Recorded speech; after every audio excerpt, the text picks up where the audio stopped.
오늘 함께 나누실 하나님의 말씀은 사무엘상 23장 15절에서 29절입니다. 우리 지난주 말씀을 여러분 잘 기억하시면서 지난주 다윗이 자기 코가 석자임에도 불구하고 그일라라는 성읍에 있는 이스라엘 백성들, 유대 민족들을 구원해냈던 그 말씀을 여러분 잘 기억하시면서 오늘 말씀을 이어갔으면 좋겠습니다. 사울이 계속해서 다윗을 추격하고 있습니다.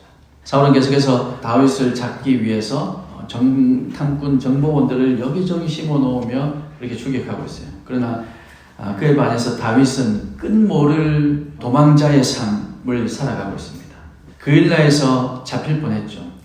지난주 말씀드렸지만 그일라라는 성은 밖에서도 빗장을 잠글 수 있는 성이다. 그래서 다윗이 그 안에 들어가면 밖에서 누군가가 잠궈버리고 그러면 도 안에 든 지로 이제 사울이 잡으려고 했는데 하나님께서 계시해 주셔서 탈출할 수 있었죠. 그일라에서 사로잡힐 뻔한 위험에서 벗어난 다윗은 이제 십광야라는 곳으로 도망갑니다. 그런데 그것도 안전한 곳이 아니었습니다. 다윗이 가는 모든 곳이 다윗에게는 적지와 마찬가지였습니다.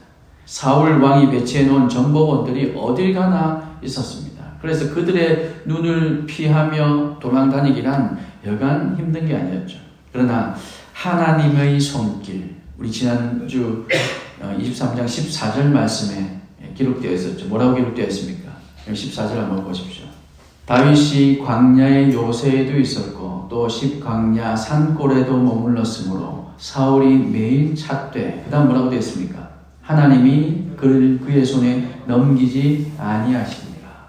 하나님께서 다윗을 여전히 지키고 계시죠. 사울의 많은 정보원들이 구석구석 있었지만 그러나 하나님의 손길은 그것보다 훨씬 더 정교하고 강력했습니다. 오늘 그 얘기를 우리가 나눠보려고 합니다. 다윗은 사울이 자신을 잡으러 온 것을 먼저 발견하고 십광야 수풀에 숨었습니다. 그런데 사울과 함께 왔던 요나단, 사울의 아들이었던 요나단이 그런 다윗을 먼저 발견한 것 같습니다. 워낙 두 사람은 절친하고 그래서 행동하는 습관들도 잘 알고 그러다 보니까 아마 이 요나단이 다윗을 먼저 발견한 것 같아요. 그렇잖아요. 우리 서로 살아가는 결이 같으면 이제쯤 여기서 뭘 할 거야 이런 예상이 되잖아요. 그래서 이 요나단이 다윗을 먼저 발견한 것 같아요. 그러나 요나단은 그 사실을 아버지 사울에게 알리지 않고 조용히 빠져나가서 혼자 다윗을 만납니다. 조용히 빠져나가는 것, 이게 요나단이 가지고 있는 나름대로의 은사예요. 여러분 기억나십니까? 요나단이 전에도 블레셋과의 전투에서 사울과 블레셋이 서로 대치하고 있는 상황에 요나단이 자기 무기 드는 수하 한 명만 데리고 조용히 빠져나가서 블레셋과 싸워 이긴 그런 일이 있었죠. 이게 아마 장기인 것 같습니다. 조용히 빠져나가서, 농담인데 아무도 진담으로 듣네. 조용히 빠져나가서 그래서 다윗에게 갑니다. 다윗을 혼자 만나죠. 그리고는 다윗을 위로하고 격려합니다. 우리 오늘 여기서 요나단을 좀 살펴보려고 하는데 제가 찬양 인도를 이제 본격적으로 시작했던 때가 20대 한 후반대 정도였던 것 같아요. 고등학교, 중학교 때부터도 늘 했지만 그때는 그냥 찬양 인도 예배에 대한 개념이 많이 없이 그냥 싱얼롱 같은 느낌이었고 본격적으로 한 게 20대 후반이었던 것 같은데 어떤 날은 내가 봐도 참 은혜가 있었고 그런데 어떤 날은 또 너무 냉랭하면 내가 또 지난주에 뭘 잘못했나 이렇게 자책이 되기도 하고 막 그랬었습니다. 그런데 그렇게 어느 날도 제가 찬양 인도가 만족스럽지 못해서 내가 더 노력해야 돼 이렇게 자책하고 있는데 지나가시던 청년부 목사님께서 제 멘토 목사님이셨는데 그 목사님께서 지나가다가 아무 의미 없이 본인은 아마 아무 생각 없이 던지신 말 같은데 그 말 한마디가 제 마음에 위로가 되었어요. 뭐라고 하셨냐면 야 명렬아 너 기도는 참 잘하더라. 찬양이 또한 저보고 야 찬양이 너무 은혜롭더라가 아니라 야 너 지금 기도는 참 잘하더라 이렇게 얘기하는데 이게 칭찬인지 욕인지 그런 생각도 할 겨를이 없이 그때는 그게 저에게 위로가 되었어요. 목사님께서 이렇게 날 보고 계시구나. 목사님께서 지나가시다가 하시는 이 말 한마디가 아무 의미 없이 하신 말인지는 모르겠지만 그 말 한마디가 별거 아닌 것 같은데 저에게는 위로가 되더라고요. 오늘 하나님께서 다윗에게 요나단의 장기를 살려서 몰래 살짝 빠져나가서 다윗을 만나게 하신 이 하나님께서 다윗에게 요나단을 통해서 지금 위로하고 격려해 주시는 거죠. 이전에는 요나단이 암시적으로 말했지만 오늘은 확실하고 또 분명하게 다윗이 이스라엘의 왕이 될 것이다. 그렇게 말합니다. 그리고 자신은 2인자가 될 것이다. 나는 너 다음이야. 나는 아마 부하가 될 거야. 내가 너의 신하가 될 거야. 지금 이렇게 얘기하고 있는 거죠. 다윗이 신하가 되겠다고 하면서 자신의 아버지 사울도 이 사실을 모르지 않아. 우리 아버지도 사실은 다 알고 있어. 라고 얘기해 주는 겁니다. 다윗이 어땠을까요? 하나님께서 기름 부으셨습니다. 네가 왕이 될 거라고 말씀하셨어요. 그런데 그 결과는 지금 계속해서 도망다니는 삶입니다. 심지어는 지난번에 죽을 뻔했어요. 블레셋에 망명하려고 했는데 거기서도 여의치 않아서 수염에 침을 질질 흘리면서 미친 척하고 도망 나왔습니다. 그런 삶을 살던 다윗 마음이 어땠을까요? 이거 정말 하나님께서 기름 부으신 게 맞나? 내가 정말 왕이 될 상이 맞는가? 온갖 생각이 들지 않았을까요? 그런데 하나님께서 요나단을 보내셨고 요나단을 통해서 이렇게 분명하고도 확실하게 다시 한번 말씀해주고 계신 겁니다. 매번 도망 다닐 때마다 얼마나 힘겹고 눈물나며 고통스러운 시간이었겠습니까? 그래서 하나님은 마음을 강하게 하고 담대하게 할 수 있도록 요나단을 보내신 겁니다. 요나단은 이렇게 하나님의 뜻을 알고 그 뜻에 순종했습니다.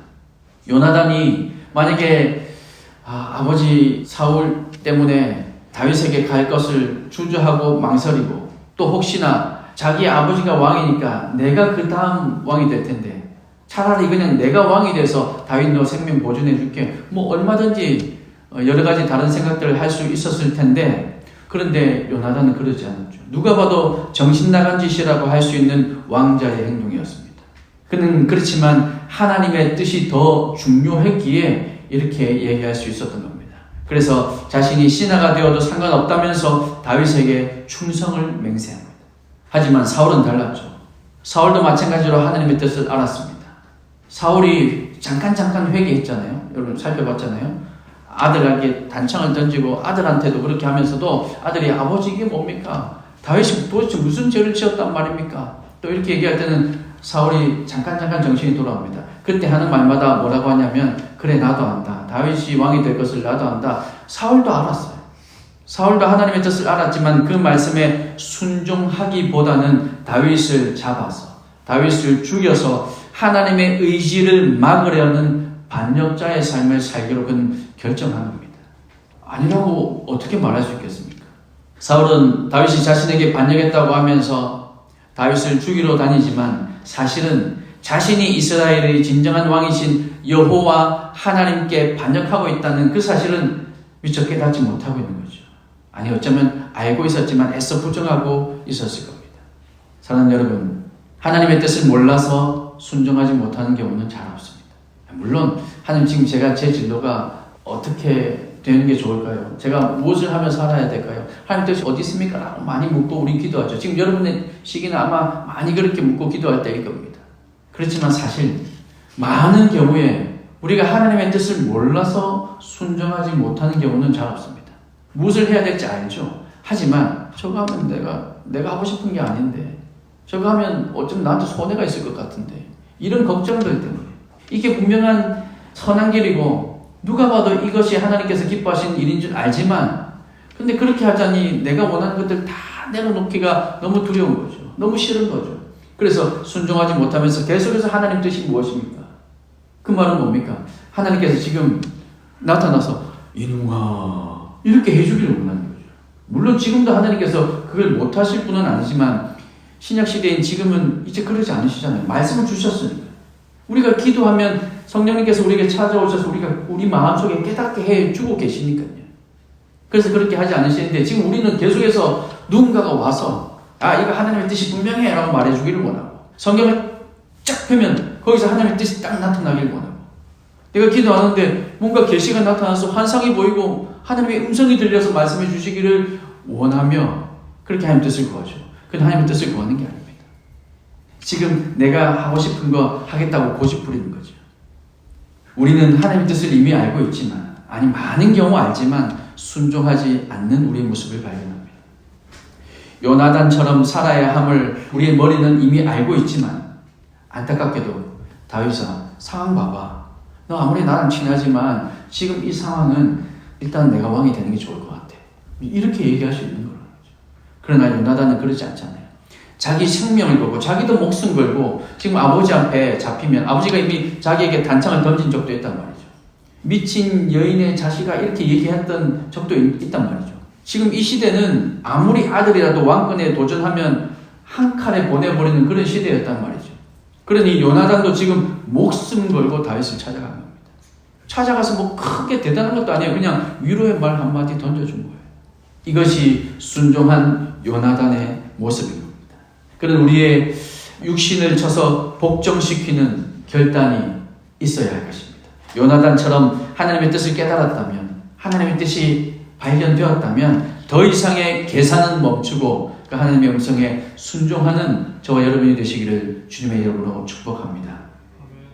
다윗을 찾지 못한 사울은 이제 기브아로 돌아갔습니다. 그러자 10 사람들, 거기에 사람들, 이 발음이 조금 기분 나쁘니까 우리 이렇게 합시다. 10 사람들이 다윗을 발견하고는 기브아에 있는 사울을 찾아가서 다윗이 있는 곳을 알려줍니다. 밀고 했죠. 사울에게 절대적인 충성을 보여줍니다. 지금 그렇게 보입니다. 그런데 이 10 사람들은 다윗과 같은 유다족 속이었어요. 굳이 얘기하자면 다윗과 더 가까운 사람들이었다는 겁니다. 그러나 그들은 자신들의 생명이 이 놉 땅에 있는 제사장들처럼 무자비하게 학살당할 것을 두려워했습니다. 이게 무슨 말일까요? 우리 저번 주 그리고 저저번 주 살펴봤어요. 도액이라는 사람이 있었죠. 다윗이 혼자 홀몸으로 도망할 때 제사장을 찾아갔습니다. 아히멜렉 제사장을 찾아갔을 때 그 성소에 도액이라는 사람이 있었습니다. 그리고 그 도액이 또 사울에게 다 고발렸죠. 그리고는 사울이 다들 다 잡아와 해서는 85명의 제사장이 군사들은 두려워서 결코 칼을 빼지 못할 때 도액이 다 가서 죽여버렸습니다. 이 소문이 왜 안 났겠습니까? 엄청난 학살인데 그 소문이 온 이스라엘에 퍼졌고 그러니까 이 10사람, 10사람들 이 사람들도 자신의 생명을 보존하기 위해서 이제는 다윗 사울에게 자신들이 가서 다윗 저기 있습니다 라고 밀고 한 거죠. 다윗이 아니라 사울을 선택한 겁니다. 왜냐하면 자신들의 목숨을 부지하기 위해서. 사울은 지금까지 자신의 편은 하나도 없다 그렇게 생각하면 불평했습니다. 왜 다 다윗 편만 있냐? 왜 다 다윗만 도와주고 내 편 하나도 없냐? 이렇게 얘기하던 사람이었습니다. 그래서 강압적으로 백성들을 억압해서 자신의 뜻을 따르도록 했습니다.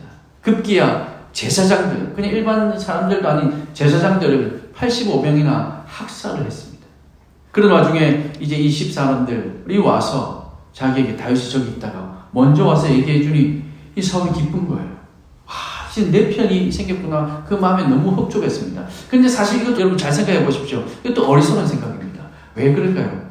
이 10사람들이 정말로 기뻐서 정말 기쁜 마음으로 사울에게 다윗이 있는 곳을 알렸을까요? 그렇지 않잖아요. 오늘 20절 말씀해 보십시오. 20절 말씀에 보시면 의무라고 기록하고 있습니다. 자, 20절 보세요. 그러하온즉 왕은 내려오시기를 원하시는 대로 내려오셔서 그를 왕의 손에 넘길 것이 우리의 의문이다. 여러분 의문은 기쁨으로 하는 겁니까? 아니잖아요. 이들은 지금 의무라고 생각하고 있는 거예요. 이거 안 하면 우리는 죽을 것 같다는 거죠. 그럼에도 불구하고 사울은 이것조차도 기뻐하고 있는 겁니다. 그의 마음이 지금 얼마나 강팍해져 있고 얼마나 결핍으로 똘똘 뭉쳐져 있는지 알 수 있는 대목인 겁니다. 이렇게 결핍이 너무 심하다 보니 그는 그의 성격이 자꾸만 변질되어 갔던 거죠. 그래서 사울은 10사람들에게 하나님의 이름으로 축복하기까지 합니다. 여러분 하나님께서 이 일을 지금 축복하실까요?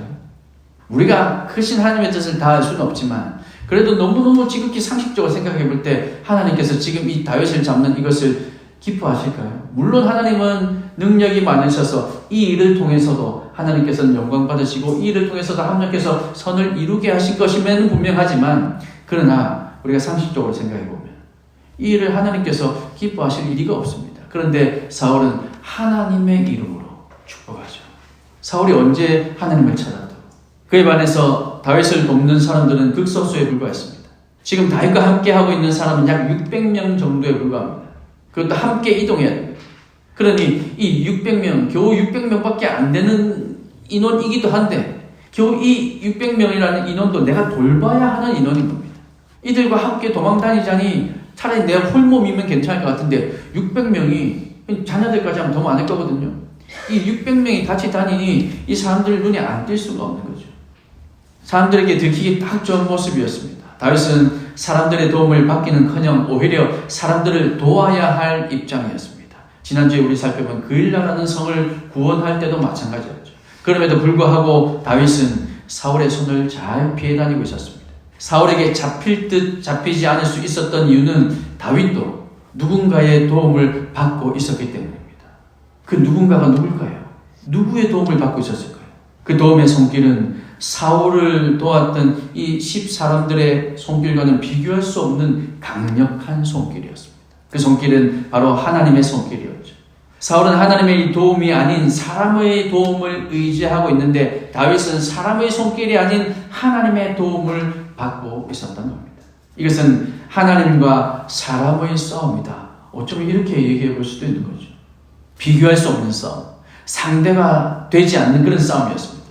그래서 사울은 결코 다윗을 잡을 수 없었던 겁니다. 그런데 이런 다윗에게 오늘 본문에 보니까 결정적인 위기가 닥쳤습니다. 다윗과 그 일행들이 마온 광야에 있을 때 드디어 사울에게 포위당하게 되었습니다. 사울의 군사 숫자가 훨씬 더 많았기 때문에 사울은 완전히 다윗의 일행을 에워싸게 된 거죠. 마치 하나님과 사람의 싸움에서 지금 이제 사람이 이기는 것 같아요.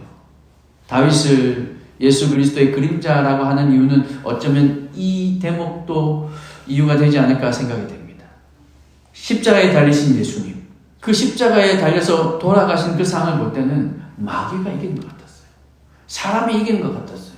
그러나 3일 후에 부활하셨던 그 예수님, 부활하신 예수님은 그 사망도, 사람도, 사탄도 정복하고 이겨내셨습니다.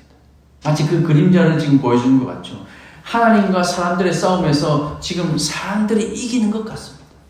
26절 말씀에 다윗이 사울을 두려워하여 급히 피하려 하였으니 이렇게 기록되어 있는데 이 말은 지금 다윗이 궁지에 몰려서 잡히기 직전이다 이 말입니다.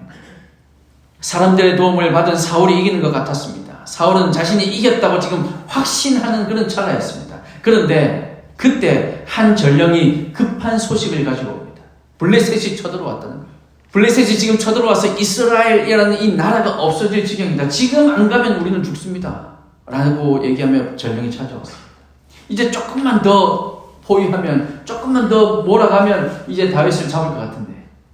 그런데 사울은 그 아쉬움을 뒤로 남기고 나라를 지키기 위해 돌아가야 했던 겁니다. 블레셋의 침공에 의해서 사울은 다 잡은 다윗을 포기하고 어쩔 수 없이 블레셋과의 전쟁을 위해서 돌아갑니다. 나라가 있어야 왕권도 지키는 것이기 때문에 일단은 다윗을 너무너무 잡고 싶지만 일단은 후퇴하고 돌아갔습니다. 사랑하는 여러분, 블레셋이 쳐들어온 사실이 우연일까요? 여러분 어떻게 생각하십니까? 야, 역사적인 참 이러니까 이게 각본 없는 드라마지. 여러분 그렇게 생각이 되십니까?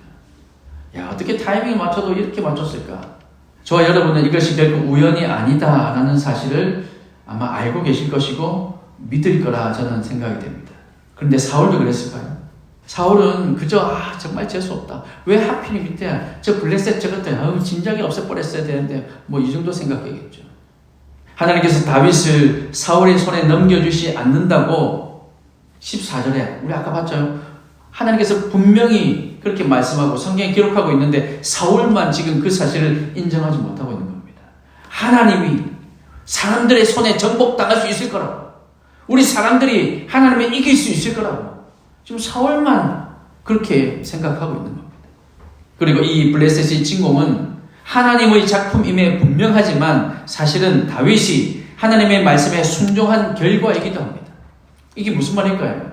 23장 앞부분에 그일라라는 그 성, 다윗이 구원했다고 제가 말씀드렸잖아요. 이거 지난주에 말씀드렸던 거 이거 꼭 기억해야 된다고 말씀드렸죠. 다윗이 그 그일라를 구할 때 그일라를 쳐들어왔던 게 블레셋이었습니다. 그래서 다윗이 이 블레셋을 물리치고 그일라를 구했는데 그때 돌아갔던 블레셋, 아니 얼마 전에 다윗이 우리나라에 망명하려고 했는데 그런데 미친 척하고 돌아갔더니만 갑자기 우리가 그일라를 공격했는데 다윗이 오네. 사울이 오는 게 아니고 다윗이 와서 우리와 전쟁을 하네. 그러고는 다윗 때문에 져서 도망갔거든요. 뭐야? 사울이랑 다윗이랑 서로 싸우는 줄 알았더니 같은 편인가? 뭐 지금 다 블레셋은 이제 그렇게 생각할 수도 있었겠죠. 뭐 어찌에 되었든 블레셋은 다윗 때문에 돌아갔습니다. 그리고는 다시 복수하기 위해서 전열을 가다듬고 군사를 더 모아서 다시 이스라엘을 치러 온 겁니다. 똑같이 그일라로 왔으면 뭐 정확하게 어디로 왔는지는 모르겠어요. 그러면 정말 다윗과만의 전쟁이다 얘기할 수 있었겠지만 지금 이스라엘 전체를 침공했습니다. 그 말은 뭡니까? 사울과 다윗이 한편이구나. 얘네들은 지금 그렇게 생각했다는 거죠. 그러니 지금 이스라엘 전체를 침공하러 온 겁니다. 다윗이 만약에 그때 야 니 코가 석자인데 우리 겨우 400명밖에 안 되고 겨우 600명밖에 안 되는 우리가 어떻게 그일라를 구해? 라고 하는 그 주변 사람들의 말을 만약에 다윗이 듣고 그래 어쩔 수 없어. 그일라가 죽든 말든 난 모르겠어. 라고 했다면 다윗은 지금 여기에서 빠져나갈 수 없었을 겁니다. 그런데 다윗이 그때 하나님의 음성에 순종해서 주변에 많은 사람들이 자기 편들이 다 말렸지만 하나님께 또다시 뜻을 묻고 하나님의 뜻이 분명하다는 것을 알고는 순종했습니다. 자기 코가 석자였습니다. 자기도 지금 도망다니기에 바빴습니다. 지금 이 그일라를 구원하면 분명히 그 소식이 사울의 귀에 들릴 것이고 그러면 또 자기는 공격당할 것이라는 것을 너무나도 잘 알았지만 그럼에도 불구하고 그일라를 구했습니다. 하나님의 말씀이었기 때문에. 그래서 그때 순종했던 결과 너무나도 기가 막힌 타이밍에 블레셋이 쳐들어온 거죠. 그 블레셋이 다윗을 죽이려고 왔던 블레셋이 다윗을 구원한 것입니다. 이게 하나님이 하시는 일이죠. 이런 놀라운 일이 어디 있습니까? 각본 없는 드라마죠, 정말. 하나님의 말씀에 순종하는 일은 이렇게 언제나 우리를 위험에서 구하는 줄 믿으시기 바랍니다. 여러분, 지금 잘 이해되지 않는 그 하나님의 뜻. 아까도 말씀드렸지만 하나님 이거 아니고 난 이거 하고 싶은데요. 그럼에도 불구하고 그 하나님의 뜻에 순종했을 때 지금 당장은 우리 눈에 보이지 않는다 할지라도 여러분 1년 후에 5년 후에 10년 후에 그 일이 나비 효과처럼 부메랑처럼 돌아와서 나를 어떻게 구원해낼지 하나님께서 그것으로 인해서 나를 어떻게 들어 사용하실지 아무도 모른다는 거예요. 저도 이런 하나님을 너무너무 많이 경험했습니다. 그러니 하나님의 말씀에 순종하지 않을 수 없는 거죠. 그러니 하나님께서 맡겨주신 사역들이 감사하지 않을 수 없는 겁니다. 여러분 삶 가운데에도 이렇게 하나님의 음성에 순종하여서 그래서 하나님께서 역사하시고 하나님께서 이루어내시는 이 기가 막힌 타이밍을 여러분도 경험할 수 있기를 주님의 이름으로 축복합니다. 여러분 하나님께서 이미 말씀해 주시고 우리가 해야 되는 것이다 라는 그 마음의 확신이 있다면 여러분 기꺼이 순종하십시오. 24문제처럼 의무로 하는 것이 아니라 여러분 기꺼이 순종하십시오. 다윗처럼 주변 사람들이 자꾸 방해하고 만류해도 기꺼이 순종하십시오. 그때 하나님의 역사가 일어나는 줄 여러분 믿으시기 바랍니다.